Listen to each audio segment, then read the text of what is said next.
Before COVID, it used to cost me $50 to fill my gas tank.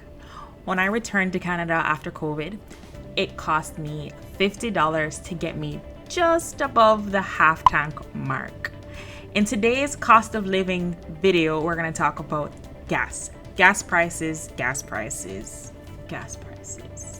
They've been going up and down and all around over the last little while, and I want to help you to, if you're a new coming immigrant or you're on your way here, to prepare for when you do start driving. And if you're here already, I'm going to give you some tips on how to save money on gas.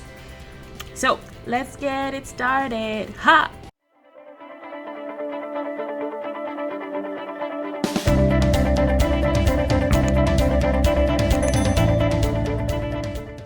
Okay, so in this video, we're going to talk about, we're going to compare two different cars, two different size cars, and how that affects the cost of gas, which is something that we know, but I'm going to give you practical examples based on my experience as told by a Canadian immigrant.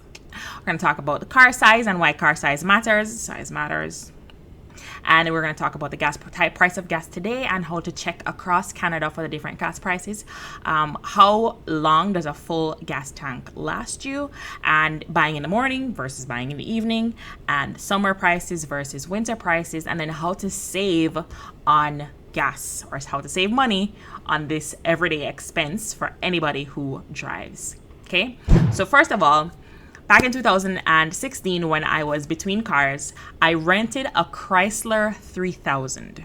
Now, when I drove it out of the lot, I immediately made a circle around and tried to give the car back to the rental company. It was a very powerful car. As soon as it touched the gas, it went and I didn't like it. However, I was stuck with the car and I drove the car to my class at the time at Centennial College. So it was like about a 40-minute drive to be there, and back home. When you have to return the car, you have to fill the gas tank up. It cost me $24 at the time to refill that Chrysler 3000 tank for just driving for 40 minutes. The next week, I rented a different car. I got a Hyundai Accent this time. Little car. I did the same trip, the same route. In fact, with the Hyundai Accent, I drove a little bit more because I went and got some groceries. And when I had to fill the tank back up, it cost me $7 to put gas back into that car. So the size of your car matters, the size of your tank matters, and the efficiency of your vehicle matters. When I was buying a car, I prefer SUVs. I prefer a higher up vehicle. I don't like low cars. So I have a mid-size SUV. So it's bigger than a car, but smaller than a full-size SUV. Now, it is a 16.4 gallon tank, and I'm going to compare it to a car that most people know, a Toyota Corolla, which is a 13.2 gallon tank. Now, in today's market, right now, yesterday, the price of gas was $100 or $1.55, $1.55 or 155 cents. And it right now, in this day and age, $40 can get me a half a tank of gas. And I always buy like a round number amount of gas for my taxes. It's cleaner. And I have OCD. So I buy $40 every time I buy gas, and it takes me to the half tank mark. I don't do a lot of driving. I work from home. Now, if I were to fill my tank, it would cost me over $80, closer to $100 to fill my gas tank, and I just can't. I'd rather spend it over time than spend it in one shot because it seems a little bit crazy to me.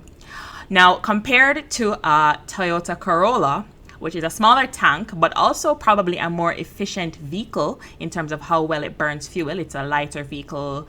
Toyota Corolla will take $60 to fill the tank. That I could live with. $60 to fill that tank up, as opposed to filling my tank, which is between $80 and $90. Now, I don't do a lot of driving, so if I do a half tank of gas, that can last me for 2 weeks because I only drive locally and I work from home.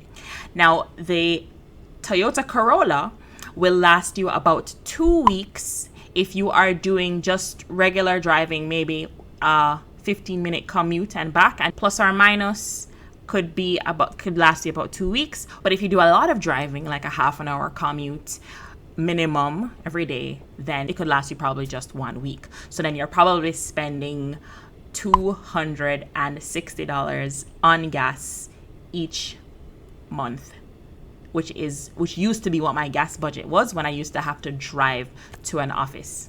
So that is an idea of how much the gas can cost you based on how much you travel. It is likely that people are going back into office now, so I'd budget for $250 a month minimum for gas. Now, in the morning, I find that the gas prices are a little bit higher. So if you can plan your day and plan your route, plan your morning such that you have gas from the evening before, or you're getting gas on the way home versus on the way to work, which is why I think gas is more expensive, because the demand is higher in the morning because everybody's like, oh, I gotta get to work, I don't have any gas. Then they get gas, and the gas people know this. Okay, so in the evening, I find that it is lower by 2 or 3 cents. So that's something that you can consider when buying a gas. In the winter, gas is cheaper than in the summer. In the summer, more people are moving around, they're having barbecues, they're going out, they're going to the Wonderland. In the winter, less people are moving around. However, I think that the winter movements are dependent on whether it's snowing or not. Snow is not always falling in Canada, contrary to popular belief. Winter does not equal snow 100% of the time. In fact, most times it doesn't snow, but there might be snow on the ground, maybe not. So in the winter, it's going to be a little bit cheaper to buy gas than in the summer. Now, how do you save money on this thing that you have to do anyway if you are a driver? So there are things that you can use to collect points every time you buy gas, and over time the points accumulate, and then you can use the points to pay for the gas. So this is going to be over a little period of time. So there's the PC Optimum points, which I like, which you can use at Esso gas station, and sometimes they have like bonus rewards, so you get like 2 times the points if you buy gas today. So that's something that you can just get an app on your phone, you have an account, it's free, completely free. You just collect points, use the points, and you can get a car wash and you can get gas. I've used that many times. I, however, drive past all gas stations usually and go to Shell gas station because I have an app that has my reward points in there and my membership that gives me a discount on gas. So I have CAA membership, CAA is like your roadside assistance company. So if you're brought down on the road, you can call them. I have locked my key in my car before while the engine was on, and I had to call CAA. Ebony was sick. Don't judge me, okay? It was an interesting day. So CAA gives you 3 cents off each liter of gas at Shell gas station. So on Saturday, I'm going to show you how I buy gas. I just pull up to the pump, buy it on my phone, pump, drive away. It's really nice. I find it very neat and easy and very first world.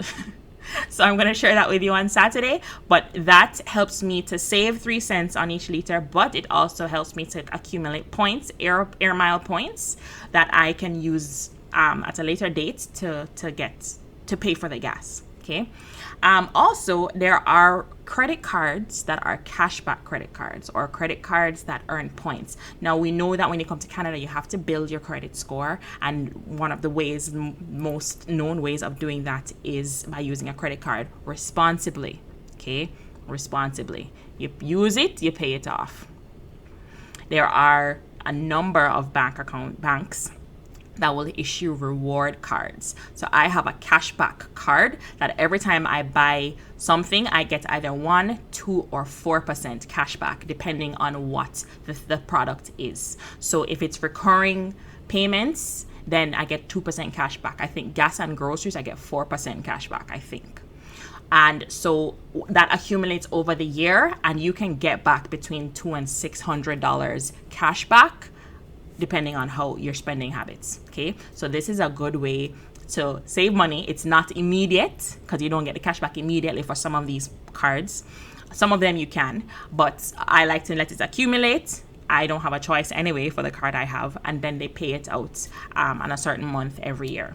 So that is one way to save the gas. Now, save money on gas. If you are coming to different parts of Canada, the gas prices are going to be a little bit different. Alberta, I found that gas in Alberta, in Edmonton in particular, was cheaper than in Ontario, but it was cheaper by maybe 20 cents, which is still quite a bit. Still quite a bit. I would buy 20 cents less gas any day of the week. So you can check, what are the gas prices in Edmonton? What are the gas prices in Alberta? What are the gas prices in Ontario? CAA has a general overall average gas price across Canada. So it is at caa.ca/gas-prices. Something like that.